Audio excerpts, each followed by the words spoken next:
अस्सलाम वालेकुम viewers, welcome to शेफीज़। उम्मीद करती हूँ आप लोग सब खैरियत से होंगे। जैसे कि आप सबको मालूम है, विंटर का सीज़न स्टार्ट हो चुका है। विंटर में देसी मुर्गी की यखनी हो जाए तो क्या बात है। चले जी, आज बनाते हैं देसी मुर्गी की यखनी।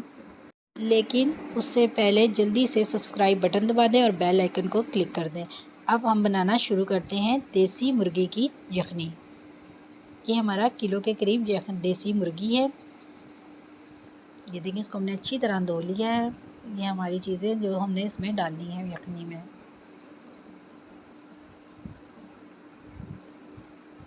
ये हमने डाल दी है कुकर में। ये देसी मुर्गी ये हमने डाल दी है। इसमें 1 गिलास पानी।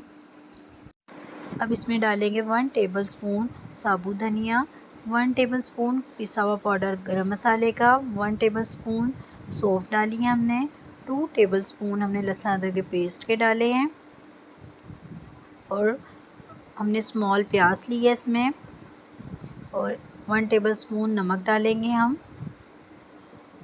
थोड़ा सा चाइनीज़ सॉल्ट। ये हमने डाल दी है सारा कुछ।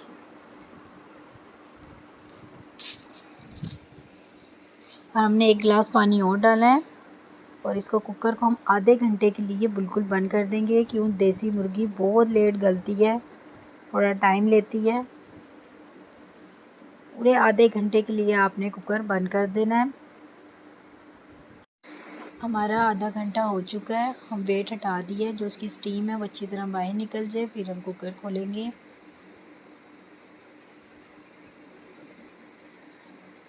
स्टीम निकल गई है, हम कुकर खोल रहे हैं। ये देखिए, अब आप चेक करते हैं हमारा गोश्त गल गया है, चिकन, और इसकी यखनी हमारी देखिए अब तैयार हो चुकी है। ये देखिए, चिकन हमारा अच्छी तरह गल गया है। ये देखिए, बिल्कुल अच्छी तरह गल चुका है। इस स्टेज पर आपने चेक करना है, ताकि आपका गोश्त नहीं गले तो आप 10-15 मिनट के लिए पानी डाल के और गलाने के लिए रख सकते हैं। ये देखें, हमारा चिकन अच्छी तरह गल चुका है। ये देखें, गल गया हमारा चिकन। अब हम इसे डिश आउट करते हैं। यखनी हमारी बिल्कुल रेडी है। सर्दियों में बाज़ारी सूप से बेहतर है आप घर में यखनी देसी मुर्गी की ज़रूर बनाएं और अपनी फैमिली के साथ एंजॉय करें। और ये यकीनन बहुत मज़े की लगेगी आप लोगों को, और बहुत फ़ायदेमंद भी है सर्दियों में। और बच्चों को तो ज़रूर पिलाएं, उससे फ्लू वगैरह से बचेंगे। अब अपनी होस्ट शेफ़ ऐमन को दीजिए इजाज़त। दुआओं में याद रखिएगा। अल्लाह हाफिज़।